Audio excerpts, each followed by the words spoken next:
Justice চাইছি।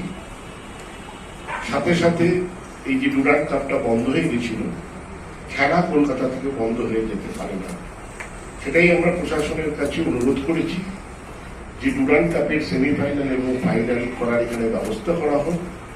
কারণ আমাদের শহর খেলার শহর, সেখানে সবাই আমরা খেলা দেখতে চাই এবং আমাদের সমর্থকরাও শৃঙ্খলাপরায়ণভাবে এই খেলা দেখতে যাবেন। এবং আমি আশা করি আমাদের তিনটি ক্লাব নয়, আমরা তিনটি প্রতিষ্ঠান, এই তিনটে প্রতিষ্ঠানের অনুরোধ প্রশাসন মেনে ডুরান্ডের সেমিফাইনাল এবং ফাইনাল কলকাতায় করতে রাজি হবে।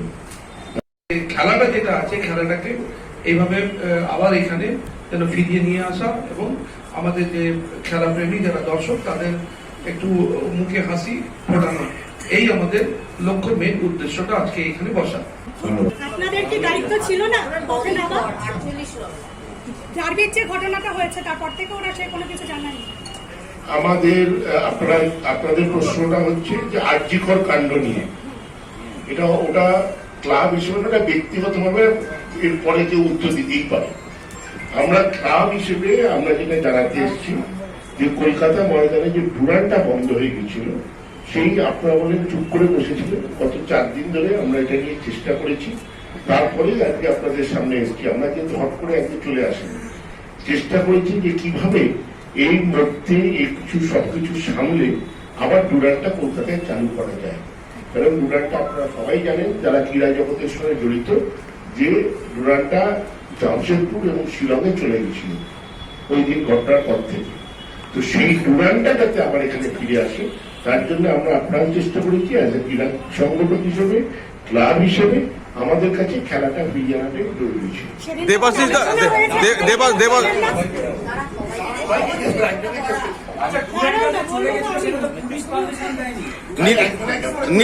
নিতুদা, যেটা 3 প্রধানের সমর্থকরা যেভাবে রাস্তায় নেমেছে, এইটাকে কি আপনারা সমর্থন করেন? এটা গেল 1। আর 2 নম্বর হচ্ছে অনেক সমর্থকদের লালবাজার থেকে নোটিশ পাঠানো হচ্ছে, তা আপনারা তো সবসময় সমর্থকদের পাশেই থাকেন। এই যে আইনি কোনো সাহায্য যদি কোনো সমর্থক চায়, আপনারা কি পাশে দাঁড়াবেন? সেই দাঁড়াবো, যে কোনো সমর্থক যে সহযোগিতা চাইবে তাদের পাশে সবসময় থাকবো। আপনি বলার সময় বললেন যে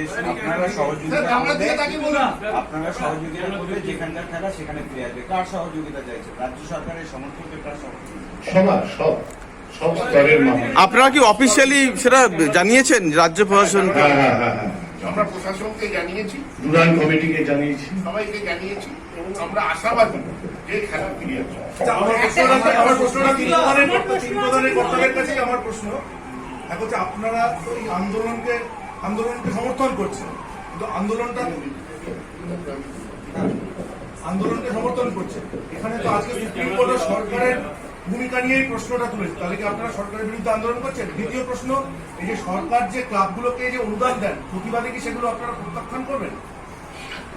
আমরা এখানে সরকারের বিচার করতে বসিনি, আমরা প্রশাসনের লোক নই, আমরা ক্রিয়া জগতের লোক। আমার মনে হয় ক্রিয়া নিয়ে কোনো প্রশ্ন করলে আমরা সঠিক উত্তর দিতে পারবো। প্রশাসনের কাজ প্রশাসন চালাবে, প্রশাসন দেখবে, সেটার উত্তর তারাই দিতে পারবে, আমরা দিতে পারবো না। কিন্তু হাত খাচ্ছে, দিনের পর মাঠে পড়ে থাকছে, তখন কি মানবিক ভাবে আপনাদের কেউ এগিয়ে আসা উচিত ছিল না? অন্তত ওর সামনে দাঁড়াবেন। নাম্বার ওয়ানটা উত্তর দিন। আমি তো প্রথমেই বললাম, ফেডারেশনের সচিব ছিল, প্রেসিডেন্ট ছিল, সভাপতি ছিল। আমি তো দেখলাম একটা জায়গায় যখন আমি ছিলাম, আমরা কোনো একটা ক্লাবের মিটিং ছিল, আমাদের জরুরি মিটিং ছিল, সেখানে আমরা ছিলাম।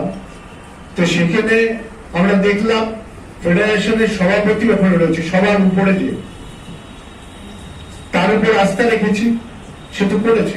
আপনারা কি জানতেন উনি উপস্থিত থাকবেন? না, দেখলাম যখন, না থাকলে হয়তো নিশ্চয়ই ভাবতাম। নামলেন না এতদিন পথে? পথে নামলো কার? কিসের পথে? এরকম একটা ঘটনা 8 থেকে 80 প্রত্যেকে প্রতিবাদ করেছে। আপনারা ময়দানের লোক, আপনারা কেন নামছেন? আমরা ময়দানের লোক, ময়দানেই তো আছি। কিসের ভয় আপনারা রাখছেন? ময়দানের লোক, ময়দানেই তো আছি। আমার সেকেন্ড ময়দানের বাইরে যাইনি তো আমরা। আমার সেকেন্ড এক মিনিট আমি করিনি, সেকেন্ডটা করিনি। যে পরিমাণ পুলিশ সেদিনকে ছিল, ডার্বি কি সত্যি আয়োজন করা যেত না? অনেস্টলি এইটার একটু উত্তর। আপনাদের এক্সপিরিয়েন্স কি বলে? ডার্বি কি আয়োজন করা যেত না সেদিন? আচ্ছা, প্রথম কথা হচ্ছে আপনারা প্রশ্ন হচ্ছে, আমরা উত্তর দিচ্ছি, কারোর উত্তেজনার কোনো দরকার নেই। এটাকে আমি প্রথম অনুরোধ করব। আমরা সবাই জাস্টিস চাইছি এবং আমি প্রথম আবার বলছি, উই ওয়ান্ট জাস্টিস ইজ মানে বসে নয়, পথে নেমে কবে হবে? আরে তোর ভাই চাইছি না। আপনাদের মধ্যে ঠিক করতে হবে, কারণ একজন যদি কমপ্লিট প্রশ্ন করে যায় আর বাকিরা কিন্তু প্রশ্ন করতে পারবেন না, কিন্তু আমাদের রাত্রিতে থাকবো না, ও একজনই প্রশ্ন করে যায়। যাত্রা দিচ্ছি, পুলিশ মনে করেছে ওই অবস্থায় করা সম্ভবপর নয়, আমাদের সেটা মেনে নেওয়ার জন্য কোনো রাস্তা নেই।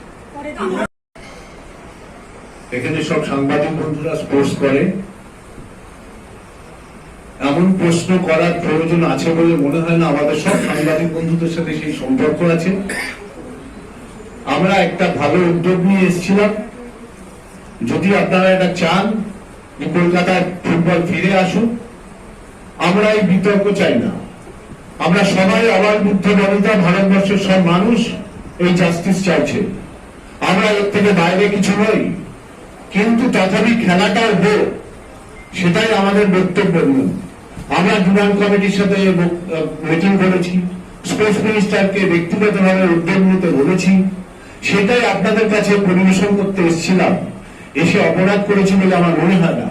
যদি মনে হয় যে এখানে আমাদের রং লাগিয়ে কিংবা কোন রাজনৈতিক তকমা দিয়ে কিংবা সাংবাদিক বন্ধুরা বিভিন্ন প্রশ্ন ছুড়ে দিয়ে বিতর্ক তৈরি করার চেষ্টা হবে, আমি সরি, আমরা এটা চাই না। ভ্রাতৃত্বপূর্ণ সম্পর্ক থাক, সাংবাদিক বন্ধুদের সাথে যথেষ্ট ভালো সম্পর্ক আমাদের আছে। আমরা মনে করি স্পোর্টসটাকে স্পোর্টসের জায়গায় থাক, বিচার ব্যবস্থা যা অবস্থা আছে সেটা অগ্রগতি হোক। আমরা ঈশ্বরের কাছে এই কামনা করি যে বিচার যত জলদি হোক করে তার উপযুক্ত শাস্তি হোক। আমরা এখানে প্রেস কনফারেন্সটা সমাপ্তি করছি। আমরা পরবর্তী পর্যায়ে আমাদের যখন দরকার হবে কিংবা প্রয়োজন হবে আপনারা আসবেন, আমরা আপনাদের স্বাগত জানাবো এবং যদি প্রয়োজন হয় ফার্দার আবার মিটিং ডাকবো, প্রেস কনফারেন্স, যেটা যার মনে হবে এখানে জয়েন করবেন, তখন আমরা আলোচনা করবো। ধন্যবাদ, ভালো থাকবেন, সুস্থ থাকবেন।